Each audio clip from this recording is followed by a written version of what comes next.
think there are many smart people here in this room. No, in fact, I know some of you, so I know that there are many smart people in this room. And many of you are students. And you're probably thinking a lot about what to do next, what to do, how to start my professional career. And you start with the question, what job do I want to do? Should be a job that is well paid, a job that is in a nice place that you choose. It's a job that excites you, that makes you want to get up in the morning to go to the office. So in other words, it's a job that fulfills you. And the good news is, that job is already waiting for you. And if you think about it, that job is actually being advertised every single day in the news. So what do we see in the news? We see climate change. We see armed conflicts, wars. We see poverty. And we see diseases, epidemics. All these global challenges that our generation faces today. But what does it have to do with a job, and with your job in particular? I think you can make this your job. And this is the why not I brought with me today. Why not become a social entrepreneur? A social entrepreneur tries to solve a social problem with a business model. And let me characterize for you a classical social entrepreneur. He loves his job, and he makes good money with it. Also, his work is very exciting, and it fulfills him or her. So, you could argue, why try to solve a social problem with a business model? Isn't it kind of contradicting to make profits with a social issue? I would say no, because of the situation we have today. It's like this. On the one hand, we have the NGOs, whose business it is to solve a social problem, right? Their problem is that they are small, and they cannot scale. And why? Why can't they scale? Because they are dependent on donations, because they don't make profits. On the other hand, you have the business world. And the business world can scale, because they make profits. They can be big, but they don't care about social issues at all. So my argument is, when you bring both together into a social business, you can grow your revenues and you can grow your social impact. But let's make it a bit more concrete. Let me give you an example. Let me give you 3 examples, starting with John. That's John. He's 24, and he studied in Stanford, and he wanted to become a doctor. But he also likes to travel to remote places. So during this one travel to Malawi in southeastern Africa, he made 2 observations. His first observation was he saw patients living in villages who had to walk 50 to 100 miles to see a doctor in the next city. That was his first observation. The second one, he looked at his mobile phone and he saw he has better coverage, better network coverage than back home in California. Astonishing. So he combined these 2 things and he thought, why not make a social business out of it? He could connect the poor in the villages with the doctors in the city via mobile phones. So he came to found Medic Mobile, his company. Medic Mobile makes it possible for doctors in cities to analyze the symptoms of their patients in the villages via simple text messages. Also, they can transmit medical records. So, John actually gave millions of people in villages in Africa better access to medical systems. And as astonishing as that already is, his next project is the development of a diagnostic tool that allows patients to take a photo of their blood, of a drip of blood with their camera, with their phone, send it to their doctor, and have it analyzed via this picture for malaria and tuberculosis. That tool is supposed to cost $15. So that's only one fascinating example of social entrepreneurship. Let me give you a second one. These are Angela, Diana, Suzanne, and Elisa from Amsterdam. And they love reading, first of all. So they love going to local libraries together. They also happen to work in the fashion industry, because they love fashion, right?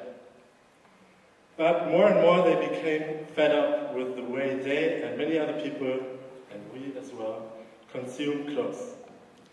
So you usually buy them, you wear them and get pleasure from it. At some point you put it in your closet and they just rot there, or you throw them away. That's how it works today. But they thought, can we not do something else?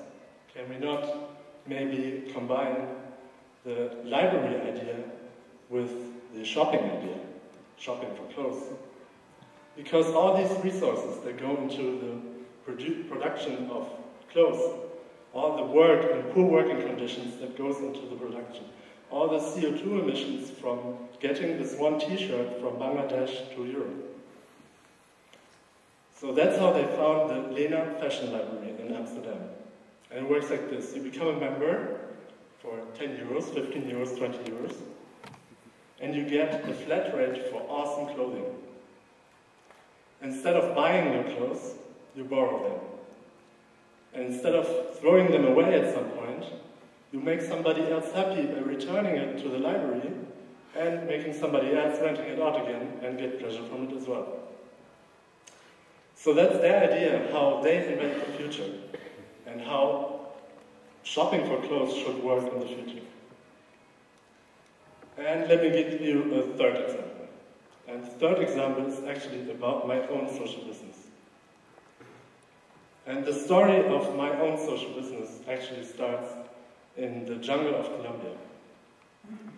So back in 2011, I traveled to Colombia with a friend of mine, Bernie, on the right. And this one night we spent in a wooden house, literally in the middle of the jungle. So we had so much time to talk about anything, because there was nothing to do for us. And it sounds a bit romantic, but actually we also talked about all these issues that our generation faces, and especially how the Colombians are affected by it.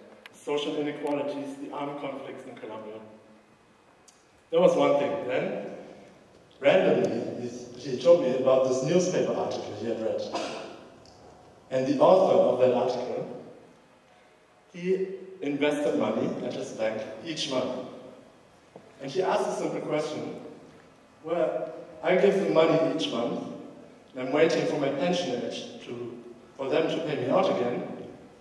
What happens in between with my money? What do they do with it? It's certainly not in their basement.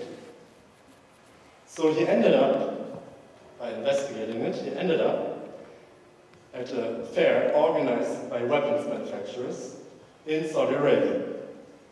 And he talked to all these representatives of the companies that he actually funds each month, because his bank gives the money to these companies, among others. So then Bernie told me, okay, that's an interesting article. He happened to own that exact same financial product that this journalist owned. So we thought, can it go on like this? Why not become social entrepreneurs and build a business around this? Why not build a bank that funds only responsible projects, sustainable projects, projects that we think are worth supporting? It turned out building a bank is not that easy, especially not if you're a student. And then we came to found Rethink Finance. And Rethink Finance was a financial services provider. But what made us special as a company was that we offered the most amazing financial products on earth. Meaning, they don't only offer a financial return, they also show you where your money goes to in the end. To the kindergarten, to the renewable energy project, to the ecological agriculture project. You can choose even. So that's what we did. But why am I here then today? Why do I study in Bruges? Because we failed. We failed after getting the first customers. We wanted to make our project bigger. What do you need for it? Money. So the investors didn't give us enough money, so we had to quit. But I can make a promise tonight. I can promise that I will do it again. Because putting your idea into reality with a social impact is rewarding as nothing else. And also because I learned 3 key lessons that I want to share with you tonight. My first lesson, and especially the students will like this, I think, because I think you should forget everything you've ever learned in university when you want to found a business. Because as soon as you have an idea, and you start actually implementing your idea into reality, then nobody's going to tell you what to do. And nobody gives you a deadline, no professors there, and no other students who can support you. You have to do it yourself. And the only driver for your business, especially with a social impact, is your own motivation. So the second lesson is that you need to find the right people. I once talked to a venture capitalist who funds startups. What's your main factor for deciding whether you want to fund a startup or not? And he said, I don't care about your idea at all. I don't even care about the product or service that you want to offer to people. I only care about whether you, as the founder of this startup, can convince me that you will have the drive and the determination and the hunger to put your idea into reality. So if you find the right people, you can put any idea into reality. That's the lesson. And the third lesson is very important. Many people forget this. You should have fun with it. Again, somebody once told me, founding a business, if regular or with social impact, is like creating a constant stream of problems that want to be tackled. But it's only one way you can see it. You can also see it as putting your idea into reality and working on it. And that can be a lot of fun. So that's the 3 lessons I brought with me today. I hope you can take them home and think about whether you want to become a social entrepreneur. Together with this quote from Abraham Lincoln, which sums up my talk, the best way to predict the future is to invent it. And this, my dear, talented, motivated, adventure-seeking fellows, is our job, to invent the future. Why not?